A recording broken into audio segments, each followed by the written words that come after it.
Bonjour, je suis Olivier Bachelet, je suis enseignant en droit pénal et en procédure pénale dans le cadre de l'ISP, en particulier pour ce qui concerne la préparation aux examens d'entrée au CRFPA. Je suis également magistrat affecté au TGI de Paris, en particulier au service correctionnel. Je vais vous parler aujourd'hui de l'épreuve de procédure pénale qui a été proposée dans le cadre de l'examen d'entrée au CRFPA en 2019. Cette épreuve est, comme cela est le cas de manière traditionnelle, cette épreuve est une consultation juridique. Et pour brièvement évoquer cette consultation juridique 2019 en procédure pénale, je procéderai en 3 temps. Je verrai d'abord les éléments saillants, les éléments généraux, mais aussi certaines spécificités relatives à cette épreuve dans un premier temps. Puis, dans un second temps, j'insisterai sur les erreurs, les pièges qu'il fallait absolument éviter. Et puis, dans un troisième temps, j'évoquerai les points principaux qu'il fallait absolument envisager pour mener à bien notre consultation juridique.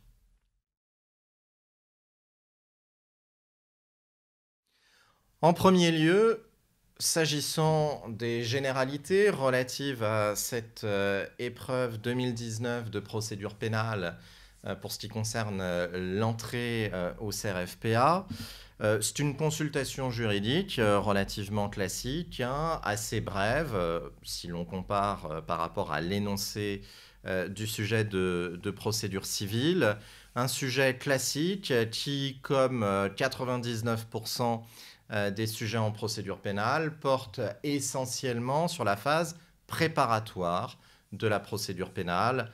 On sait que traditionnellement, la phase décisoire, la phase de jugement est assez négligée parce qu'elle est finalement assez peu enseignée à l'université et donc elle donne lieu très rarement à des questions dans le cadre des épreuves universitaires, mais aussi dans le cadre de ces épreuves d'examen d'entrée au CRFPA. Alors, attention, il n'y avait pas que la phase préparatoire qui était concernée d'après la lecture de cet énoncé. Il y avait une petite incursion dans la phase de jugement, s'agissant de la recevabilité de nullité présentée pour la première fois devant une cour d'appel. Mais au-delà de cela, l'essentiel des développements portait effectivement sur la phase de mise en état, sur la phase préparatoire de la procédure pénale.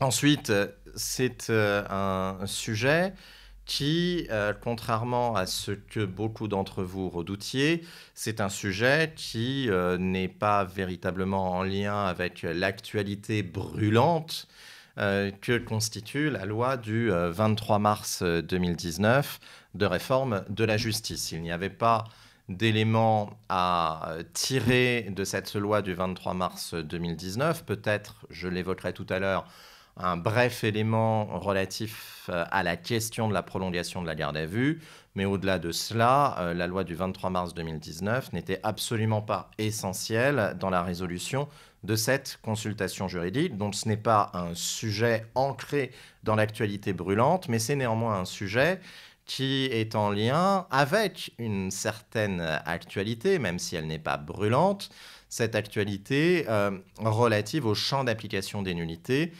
cette actualité concernant la possibilité pour un tiers à un acte d'invoquer la nullité de cet acte. Alors c'est une jurisprudence de la Chambre criminelle de 2012, donc ce n'est pas forcément une actualité manifeste.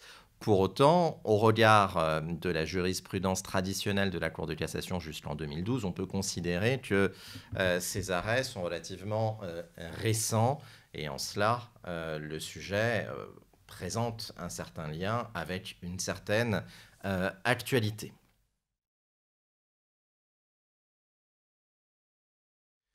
Après ces considérations générales relatives au sujet, voyons rapidement les erreurs, les pièges qu'il fallait absolument éviter. Alors il y avait évidemment un piège essentiel qu'il fallait éviter, c'était de confondre la situation des deux protagonistes. Dans l'énoncé, on a la situation de Michel et on a la situation de Gaston. On a des actes de procédure qui sont entrepris à l'égard de ces deux protagonistes de manière différente et évidemment, il fallait prendre garde à bien traiter la situation de chacun des protagonistes pour ce qui s'est passé à leur égard. Et donc être bien précis dans les faits que l'on utilise à partir de l'énoncé pour analyser la situation juridique de chacun des protagonistes. C'était évidemment capital que de distinguer la situation de ces deux protagonistes, puisque cela allait mener à mettre en œuvre la jurisprudence que j'évoquais tout à l'heure, cette jurisprudence qui veut qu'un tiers à un acte de procédure ne peut pas invoquer la nullité de cet acte. Il fallait donc être extrêmement vigilant sur ce point. Ensuite, au-delà de cela, mais assez classiquement, il fallait évidemment être particulièrement vigilant au regard des horaires. Dans l'énoncé, on vous donne des heures, 14h20, 14h25, 15h25.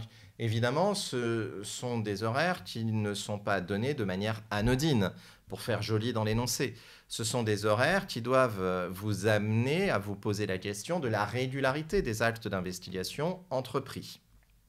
Enfin, au-delà de cela, l'erreur majeure qu'il fallait éviter, c'est évidemment de ne pas procéder avec méthode et de donner des réponses à brûle-pourpoint sans aucune démonstration. Il faut, comme en droit pénal, en procédure pénale, adopter une méthode qui consiste à distinguer pour les actes d'investigation dont on traite de la régularité, à distinguer les conditions de fond et les conditions de forme en ne traitant que ce qui est utile au regard de ce qui nous est dit dans l'énoncé. Évidemment, vous ne devez pas prendre le prétexte de votre énoncé pour réciter votre cours. Vous ne devez traiter que ce qui est utile au regard de l'énoncé. Vous ne devez donc évoquer que les irrégularités qui apparaissent à la lecture de l'énoncé sans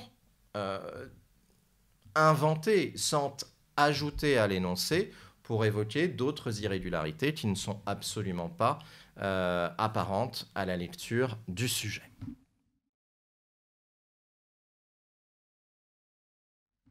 Après avoir vu ces éléments généraux relatifs à l'épreuve, après avoir vu les erreurs, les pièges principaux qu'il fallait éviter, voyons dans un troisième temps, de manière plus longue, les points principaux qu'il fallait envisager pour résoudre au mieux cette consultation juridique. À la lecture de l'énoncé, le plan, comme en droit pénal, le plan s'imposait de lui-même. Il fallait procéder en deux temps, puisque, d'après l'énoncé, deux séries de faits étaient en cause. D'abord, des vols de voitures, ensuite des vols de téléphone portable. Il fallait donc en premier lieu évoquer les investigations relatives aux vols de voitures, et puis dans un second temps, traiter des investigations relatives aux vols de téléphone portable.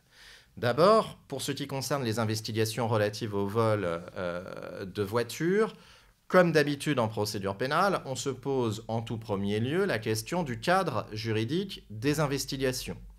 À ce propos, il n'y avait pas de difficulté majeure si l'on était attentif dans la lecture de l'énoncé.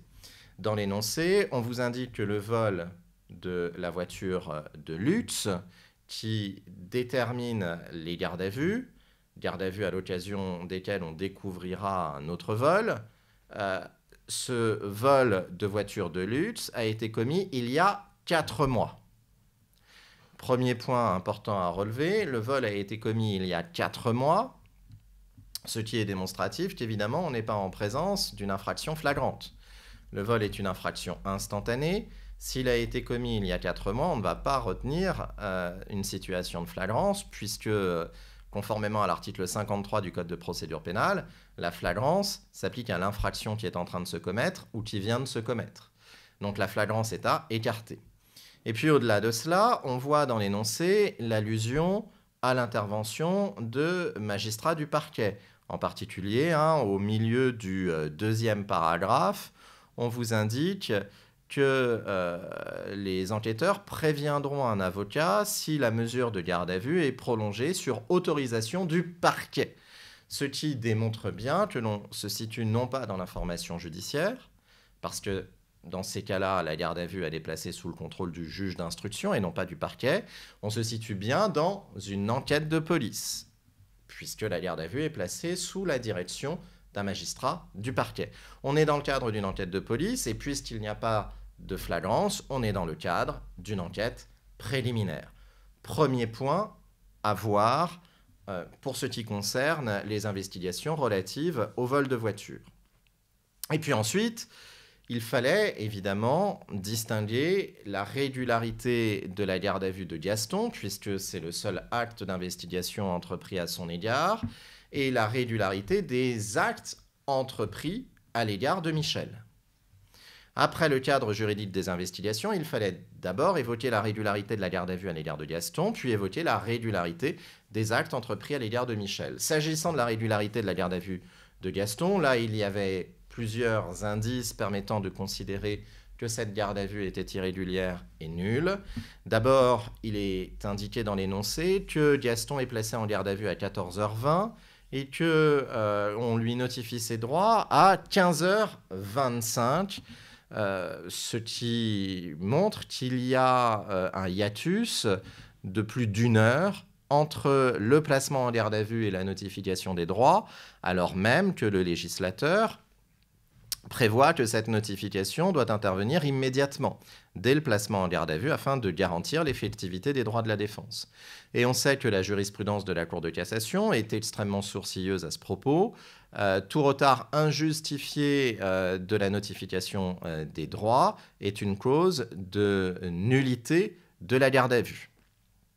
Or, ici, on n'a pas d'éléments permettant de justifier le retard dans la notification des droits. Dans l'énoncé, on nous dit simplement que l'enquêteur vérifie certaines informations administratives, ce qui n'est pas la démonstration d'un contexte particulier justifiant un retard aussi long dans la notification des droits.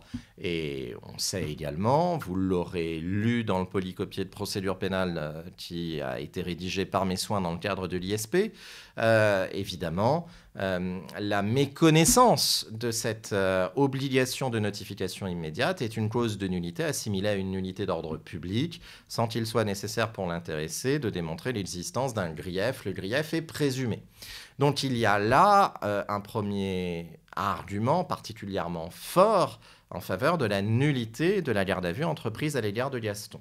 Et puis ensuite, on a dans le déroulement même de cette garde à vue un autre argument extrêmement fort, c'est le refus de satisfaire la demande de Gaston d'être assisté par un avocat pendant les auditions dont il fait l'objet pendant sa garde à vue. En effet, dans l'énoncé, on vous indique que si Gaston, au départ, n'a pas souhaité avoir le soutien d'un avocat, il déclare quelques instants plus tard, à l'issue d'une première audition, qu'il a changé d'avis et qu'il veut bien un défenseur. Et là, les policiers lui répondent que c'est trop tard, mais qu'ils préviendront un avocat si la mesure est prolongée. On est là sur une violation manifeste des droits de la défense, puisque le droit à l'intervention d'un avocat en garde à vue est un droit qui peut être actionné par l'intéressé à tout moment. Même s'il n'a pas souhaité ce droit au début de la garde à vue, il peut à tout moment solliciter l'intervention d'un avocat. La jurisprudence de la Cour de cassation est constante en la matière, et là aussi, il s'agit d'une cause de nullité assimilée à une nullité d'ordre public, donc dispensée de grief. Il y a là un second argument extrêmement fort en faveur de la nullité de la garde à vue de Gaston. Après la question donc de la régularité de la garde à vue de Gaston, il fallait évoquer la question de la régularité des actes entrepris à l'égard de Michel. Les actes entrepris à l'égard de Michel, il y en a deux. Il y a d'abord la garde à vue, dont il va faire l'objet, et il y a ensuite sa présentation au parquet. Il y a sa présentation au parquet qui doit être qualifiée de déferment, puisque c'est le terme qui est consacré en procédure pénale, s'agissant de la présentation du suspect à la suite de sa garde à vue au magistrat du parquet, le déferment prévu par l'article 393 du Code de procédure pénale. D'abord, sur la garde à vue de Michel. Dans l'énoncé, on nous indique que le placement en garde à vue intervient à 14h20 et qu'il y a une notification des droits à 14h25. Il y a 5 minutes de retard, en quelque sorte, entre le placement en garde à vue et la notification des droits. Là aussi, la jurisprudence est constante, 5 minutes. Ce n'est pas un retard tel qu'il doit y avoir là une cause de nullité de la garde à vue. 5 minutes, ça permet effectivement à l'officier de police judiciaire de rechercher rapidement les informations utiles relatives à l'intéressé dans les fichiers de police. Donc il n'y a évidemment pas là une cause de nullité de la garde à vue de Michel. Ensuite, dans l'énoncé, on évoque, comme pour ce qui concerne Gaston, l'intervention de l'avocat.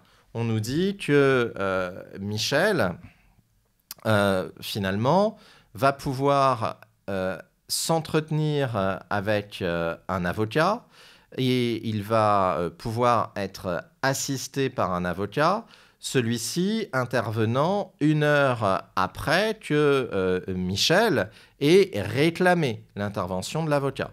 Donc il n'y a pas de difficulté en termes procéduraux ici. Il ne fallait évidemment pas dire que le fait que l'avocat n'intervienne qu'1 heure après est une cause de nullité de la garde à vue, parce que lorsque un suspect placé en garde à vue sollicite l'intervention d'un avocat, ce n'est pas une obligation de résultat qui est mise sur les épaules de l'officier de police judiciaire s'agissant de l'intervention de l'avocat, mais bien une obligation de moyens. Si l'avocat est prévenu et qu'il intervient 20 heures plus tard, on ne va pas pouvoir mettre sur les épaules de l'officier de police judiciaire la défaillance des droits de la défense, puisque finalement, c'est la défense elle-même qui est défaillante. Ici, d'après l'énoncé, il est mentionné que les droits sont notifiés à Michel à 14h25 et il réclame tout de suite un avocat, lequel intervient 1 heure après, sans difficulté. D'après cet énoncé, l'on peut considérer que l'officier de police judiciaire a prévenu l'avocat qui a mis 1 heure à arriver dans les locaux de police ou de gendarmerie. Il y a là une situation très classique en pratique qui ne pose aucune difficulté dès lors, évidemment, qu'il est démontré que l'officier de police judiciaire a tout de suite prévenu l'avocat désigné ou tout de suite prévenu les services du bâtonnier pour qu'un avocat commis d'office soit dépêché dans les locaux où a lieu la garde à vue. Mais au-delà de cela, la procédure apparaît parfaitement régulière. Enfin, toujours sur la garde à vue de Michel, il y a la question de la prolongation de cette mesure. On nous dit dans l'énoncé qu'après prolongation dans des conditions légales de la garde à vue, Michel est finalement présenté au parquet.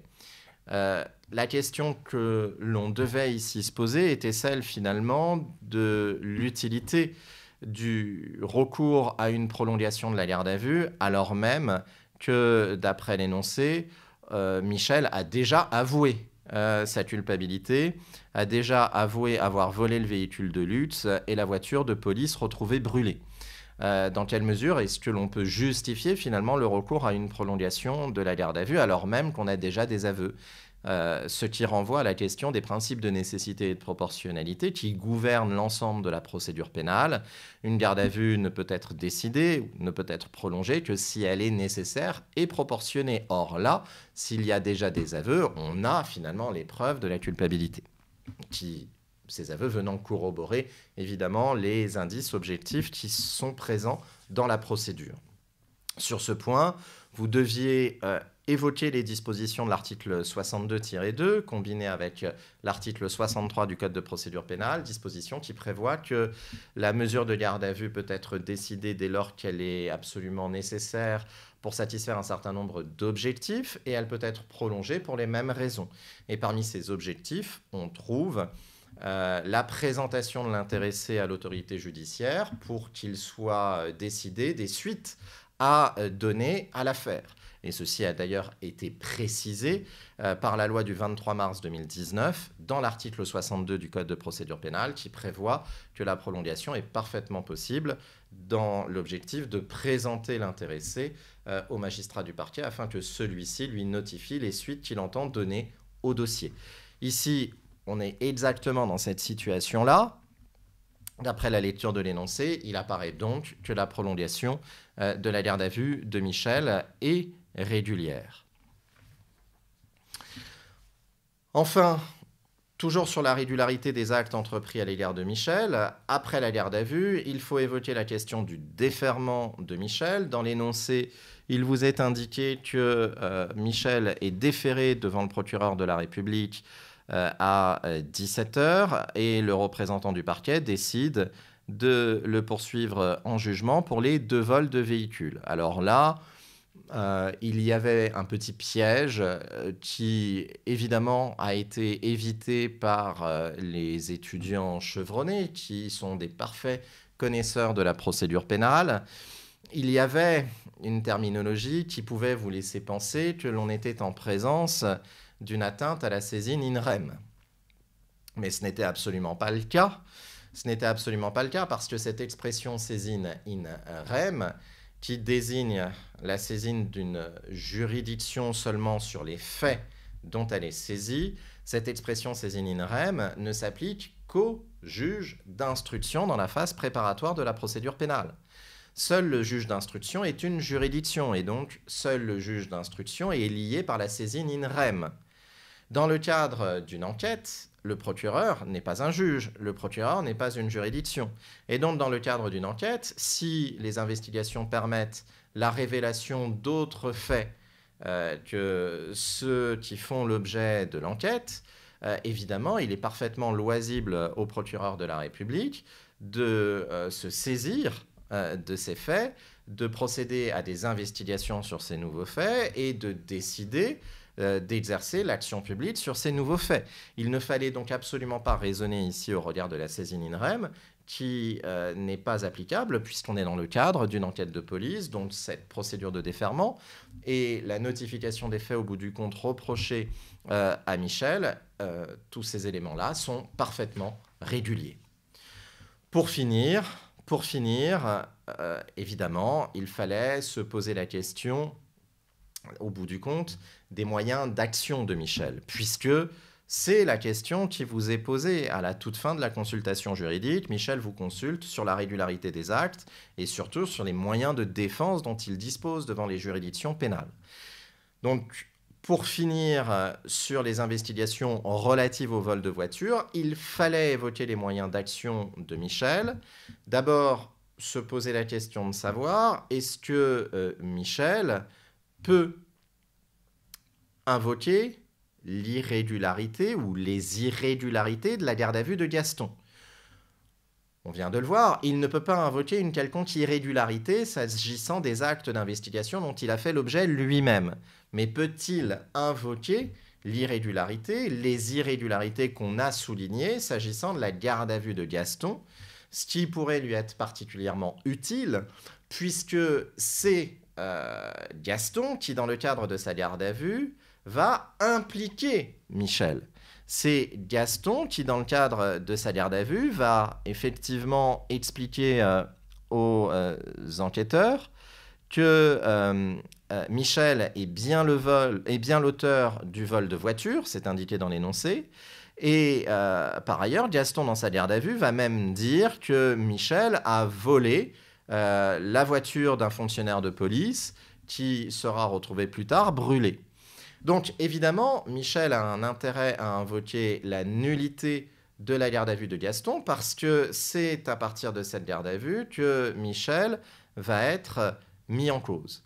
Néanmoins, et c'est le point le plus important à traiter ici, néanmoins, l'on sait que depuis un arrêt du 14 février 2012, la Chambre criminelle de la Cour de cassation refuse qu'un tiers à un acte de procédure, en principe, puisse invoquer la nullité de cet acte. Tout particulièrement en matière de garde à vue, et c'était l'objet de l'arrêt du 14 février 2012, Y, qui est poursuivi ne peut pas invoquer la nullité de la garde à vue de X, l'ayant mis en cause Y dans le cadre de la garde à vue le concernant. En effet, la chambre criminelle estime que seule la personne concernée par l'acte irrégulier peut en invoquer la nullité. De telle manière que Michel va se trouver dans une impasse, il sera déclaré irrecevable en raison d'un défaut de qualité à agir, il sera déclaré irrecevable si d'aventure il soulève la nullité de la garde à vue de Gaston. Il n'y a donc pas de moyen de défense opérant au bénéfice de Michel ici. En revanche, s'il n'y a pas la possibilité pour Michel d'invoquer la nullité de la garde à vue de Gaston, évidemment, Michel peut se prévaloir d'un certain nombre d'arguments s'agissant de sa situation propre. Pour ce qui concerne le vol de la voiture de luxe, ces faits ont été commis il y a 4 mois. Il n'y a pas dans l'énoncé d'éléments laissant supposer que Michel puisse bénéficier d'un quelconque moyen de défense.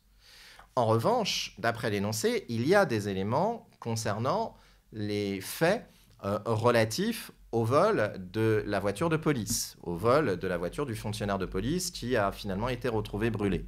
Il y a 2 points, en réalité, à évoquer. Il y a un premier point qui concerne la première décision qui avait été prise par le parquet relativement à ce vol de véhicule. En effet, en 2013, nous dit-on, la voiture a été retrouvée brûlée, la voiture volée a été retrouvée brûlée, et en 2013, le parquet avait alors décidé d'un classement sans suite.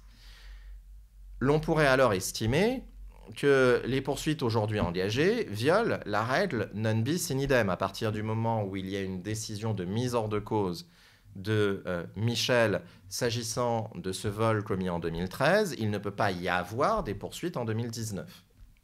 Néanmoins, cet argument ne vaut pas, et il faut l'expliquer dans la copie, cet argument ne vaut pas parce qu'une décision de classement sans suite n'est pas une décision juridictionnelle, encore une fois. Le parquet n'est pas un juge, le parquet n'est pas une juridiction. Le parquet qui décide d'un classement sans suite a recours à une mesure d'administration judiciaire. C'est une mesure d'administration judiciaire, le classement sans suite, et il est parfaitement possible pour le magistrat du parquet de revenir sur sa décision de classement. La Cour de cassation l'a rappelé, notamment dans un arrêt extrêmement célèbre qu'il fallait citer dans votre copie, un arrêt de la Chambre criminelle du 21 juin 2011. Donc, la règle non bis in idem n'est d'aucun secours ici. En revanche, certes, il est possible pour le parquet de revenir sur sa décision de classement, sous réserve, évidemment, de la prescription de l'action publique. Sous réserve de la prescription de l'action publique. Or, dans l'énoncé, il est mentionné que le vol a été commis en 2013. On ne sait pas exactement à quelle date. Le vol a été commis en 2013, point final. On n'a pas le mois, on n'a pas le jour. On sait qu'en 2013, le délai de prescription de l'action publique en matière de délit, le vol est un délit, était de 3 ans. Donc, les faits sont prescrits en 2016 par application de l'ancienne loi, de l'ancien délai de prescription de l'action publique en matière de délit, 3 ans, 2013-2016. Étant rappelé que le classement sans suite n'est évidemment pas un acte interruptif du délai de prescription. Le classement sans suite qui est démonstratif de la volonté du parquet de se désintéresser du dossier n'est évidemment pas un acte interruptif de prescription. Donc au regard de l'ancien délai, les faits semblent prescrits. Sauf que l'on sait que la loi du 27 février 2017 a réformé. Cette loi du 27 février 2017 a réformé la prescription en matière pénale. Le délai de prescription de l'action publique, qui était initialement de 3 ans en matière de délit, est passé à 6 ans aujourd'hui en matière de délit. Toutefois, cette loi, elle date du 27 février 2017. Elle est entrée en vigueur le 1er mars 2017. Et on sait que les lois relatives à la prescription sont des lois de forme qui s'appliquent immédiatement, donc y compris à des faits commis avant leur entrée en vigueur, ce qui est le cas s'agissant de ce vol commis en 2013, sauf si les faits sont déjà prescrits au regard de la loi ancienne. C'est cela aussi qu'il fallait mentionner dans votre copie. Nous sommes en présence de faits qui ont eu lieu en 2013. En 2013, le délai de prescription était de 3 ans. Les faits sont donc prescrits en 2016. Peu importe que la loi du 27 février 2017 entre en vigueur le 1er mars 2017 et allonge le délai de prescription de 3 à 6 ans, dès lors que au 1er mars 2017, les faits commis en 2013 étaient déjà prescrits. Peu importe donc que dans l'énoncé, on ne nous donne pas une date précise, parce que en 2013, quelle que soit la date, ça nous amène en 2016. Or, en 2016, le délai était bien de 3 ans. Il n'a été allongé qu'à compter du 1er mars 2017. Les faits concernant ce vol du véhicule du fonctionnaire de police finalement retrouvé brûlé, ces faits sont prescrits. C'est donc un argument extrêmement fort qui pourra être invoqué par Michel au soutien de sa défense, étant rappelé que la question de l'action publique est une exception qui peut être invoquée à tout moment, à tout état de la procédure, puisqu'il s'agit d'une notion d'ordre public. Voilà pour ce qui concerne, dans un premier temps, les investigations relatives au vol de véhicules. Dans un deuxième temps, il fallait avoir des développements relatifs aux investigations relatives au vol de téléphones portables. Et là aussi, il fallait évidemment, comme on le fait toujours en procédure pénale, se poser la question du cadre juridique des investigations. D'après l'énoncé, on mentionne que Michel se promenait tranquillement dans la rue, un officier de police judiciaire qui croyait avoir reconnu à tort, mais c'était très ressemblant, une personne recherchée par la justice pour des faits de violence sexuelle commis dans le quartier il y a 6 mois, l'avait abordé pour contrôler son identité. On est là sur des faits de violence sexuelle commises il y a 6 mois. Évidemment, comme pour ce qui concerne le vol de véhicule, on va souligner que l'on n'est pas en présence d'une situation de flagrance. Les faits ont eu lieu il y a 6 mois. Des violences sexuelles sont des infractions instantanées. Ce délai de 6 mois est caractéristique plutôt d'une enquête préliminaire que d'une enquête de flagrance. Il ne nous est rien mentionné sur le fait qu'il y ait l'ouverture d'une information judiciaire. On nous dit simplement que le suspect est recherché par la justice. La justice est une expression très générale. Un suspect peut être recherché dans le cadre d'une information judiciaire, mais aussi dans le cadre d'une enquête de police placée sous la direction du parquet. La personne peut faire l'objet, par exemple, d'un mandat de recherche qui peut être décerné à la fois par le juge d'instruction dans le cadre d'une information judiciaire, à la fois par le parquet dans le cadre d'une enquête de police. Faute d'indication de l'existence de la saisine d'un juge d'instruction, l'on peut assez facilement considérer que l'on se situe dans une enquête de police et parce qu'il n'y a pas flagrance dans le cadre d'une enquête préliminaire. Après avoir déterminé le cadre juridique des investigations, on va se poser la question de la régularité des investigations entreprises. Tout d'abord, l'énoncé mentionne que Michel va faire l'objet d'un contrôle d'identité. Ce contrôle d'identité de police judiciaire est parfaitement régulier, c'est ce qu'il fallait souligner ici, en visant l'article 78-2 du Code de procédure pénale.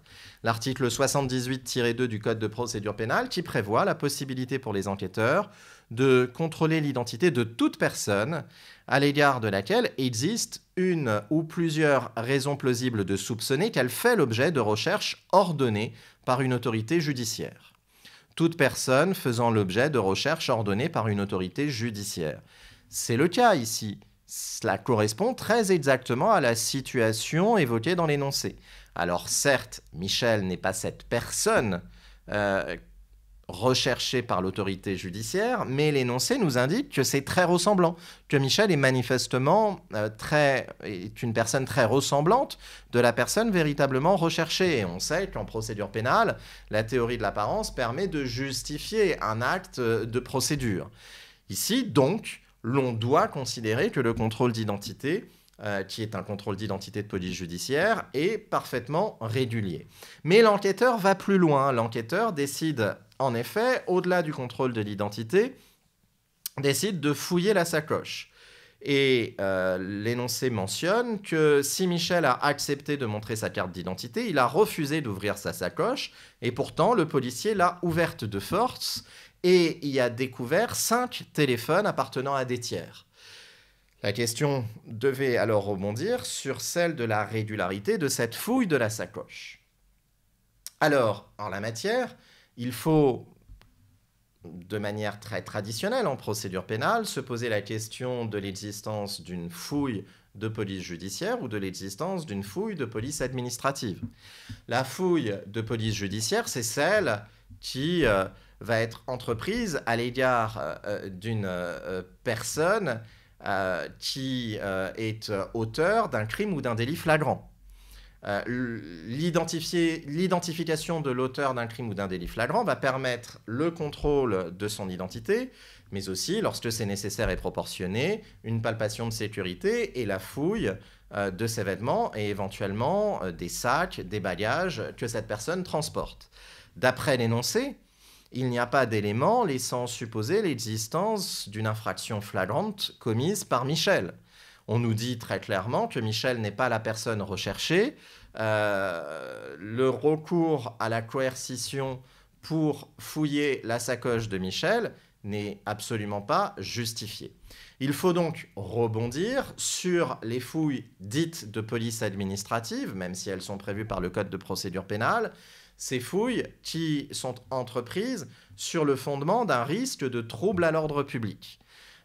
Ces fouilles entreprises sur le fondement d'un risque de trouble à l'ordre public, elles sont prévues par le Code de procédure pénale. Ce sont les articles 78-2-2 et 78-2-4 du Code de procédure pénale, 78-2-2 et 78-2-4.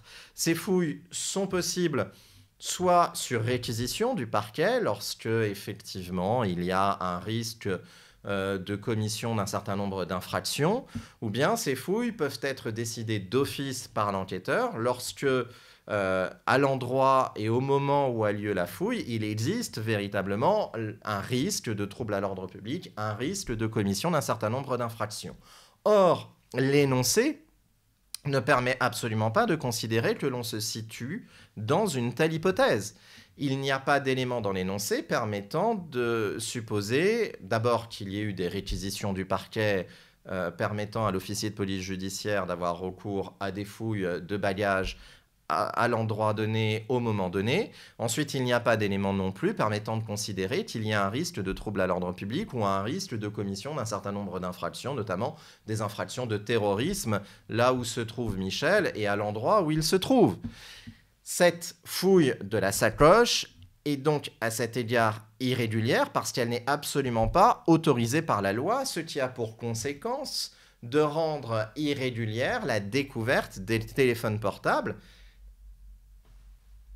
Et cela sape, en réalité, l'engagement des poursuites à l'égard de Michel sur le fondement de ces vols de téléphone. Sauf que, d'après l'énoncé, on nous dit qu'à la suite de la découverte des téléphones portables, Michel sera condamné à une peine d'emprisonnement avec sursis.